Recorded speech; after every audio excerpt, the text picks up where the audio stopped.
नाना भाऊंनी पहिले जे सिलेबसच्या बाहेर बोललेलं आहे त्याचे उत्तर देऊन देतो, कारण रेकॉर्डवर चुकीचं जाऊ नये।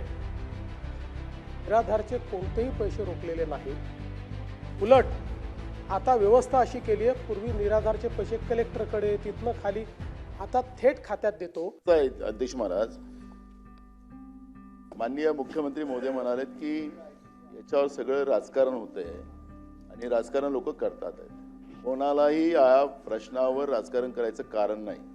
अध्यक्ष महाराज, या प्रकरणामध्ये या मुलीच्या आईवडिलांनी रिपोर्ट टाकलेली होती आणि तिचं डायरेक्ट एलिगेशन जे संबंधित जे राजकीय लोक होते त्यांच्याबद्दलचं होतं आणि मग तो मुद्दा हा सार्वजनिक झाला आणि त्यावेळेस प्रतिक्रिया सगळ्यांनी दिल्या।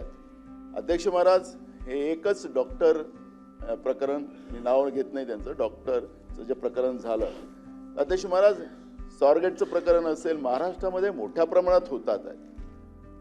ही तुम्ही लाडक्या बहिणीचं कोणालाच विरोध नाही आहे, तुम्ही योजना चालवता त्याचाही काही विरोध नाही, फक्त लाडक्या बहिणीचं खापर तुम्ही या योजनेला आम्ही देऊ शकत नाही कारण की लाडक्या बहिणीला आम्ही पैसे दिलेले, तुमचे मंत्रीच सांगतात, काय आम्ही नाही म्हणत। त्यामुळे तसं फोडू नका त्यांच्यावर।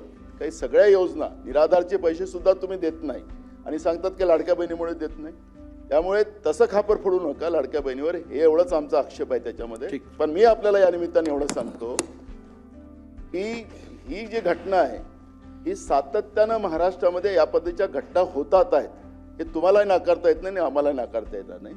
या सगळ्या घटनेला ब्रेक लावण्यासाठी मागच्या काळात तुम्ही विरोधी पक्षात होता तर आम्ही सत्तेत होतो, त्यावेळेस आम्ही शक्ती कायदा आणला। माननीय राष्ट्रपती महोदयाकडे तो शक्ती कायदा आम्ही मान्यतेसाठी पाठवला, तुमचं सरकार आलं। या शक्ती कायद्याचं काय? या अशा गुन्हेगाराला आळा घालण्यासाठी सरकारची कडक भूमिका काय राहणार आहे? कारण की हे चाललेलं सिरियल आहे, हे थांबेल केव्हा हा प्रश्न आमचा आहे।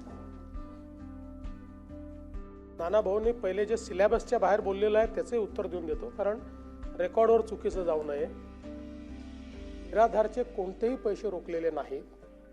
उलट आता व्यवस्था अशी केली आहे, पूर्वी निराधारचे पैसे कलेक्टरकडे, तिथनं खाली, आता थेट खात्यात देतो।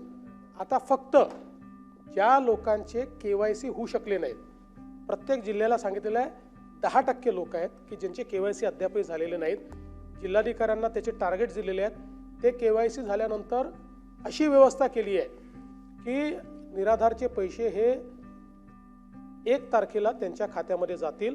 आणि म्हणून हा सिलेबसचा बाहेरचा प्रश्न असला तरी उगीच लोकांना वाटेल की आम्ही कुठले तरी हे पैसे थांबवलेले आहेत। दुसरं, आपण शक्ती कायद्याच्या संदर्भात सांगितलं, शक्ती कायद्याच्या संदर्भात तो कायदा आपल्याकडे परत आलेला आहे।